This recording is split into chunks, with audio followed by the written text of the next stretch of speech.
வணக்கம் மக்களே! இன்னைக்கு நம்ம ஜின் டீஸரோட ரிவ்யூ பத்தி தான் பார்க்க போறோம். ஜின் படத்தில யார் நடிச்சிருக்காருன்னு பார்த்தீங்கன்னா முகேன் ராவ் பிக் பாஸ்ல இருந்தார் பார்த்தீங்களா? அவர் தான் நடிச்சிருக்காரு. இத டிஆர் பாலா அப்படிங்கிறவர் டைரக்ட் பண்ணியிருக்காரு. இந்த ஸ்டோரியே டிஃப்ரெண்ட்டா இருக்குது. இந்த டீசர் பார்க்கும்போது ஒரு டிஃப்ரெண்ட்டான ஒரு எக்ஸ்பீரியன்ஸ குடுத்துச்சு. ஜின்னுங்கிறத ஒரு பெட்டா வளர்க்குறாங்க. அதனால அவங்களுக்கு என்னென்னங்கள் பிரச்சனைகள்லாம் வருது. அதுலேருந்து எப்படி சமாளிக்கிறாங்க அப்படிங்கிறது தான் ஃபுல் ஸ்டோரியா இருக்கும்னு நெனைக்கிறேன். இந்த ஜின்ன வீட்ல வளர்த்தா நமக்கு நெனச்சதெல்லாம் நடக்கும் அப்படிங்கிற மாரி சொல்றாங்க.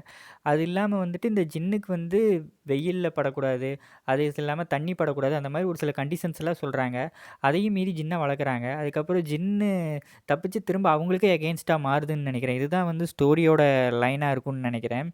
இதுவரைக்கும் ஜின்ன வச்சு எனக்கு தெரிஞ்சு கான்செப்ட் எதுவுமே பண்ணதில்ல தமிழ் சினிமால. சுந்தர் சி ஏதோ ஒரு படம் பண்ணாரு. அதுவும் பெருசா யாருக்குமே தெரியல.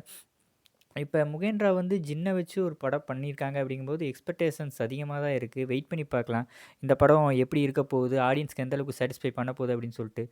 ஏன்னு பார்த்தீங்கன்னா, பிக் பாஸ்லேருந்து முகேன் ராவ் ரொம்ப நாள் கழிச்சு இப்போ ஒரு படம் நடிக்கிறாரு. அதுக்கு நம்ம வரவேற்ப குடுத்தே ஆகணும். வெயிட் பண்ணி பார்க்கலாம். ஜின் படம் வின் பண்ணுமா அப்படின்னு சொல்லிட்டு.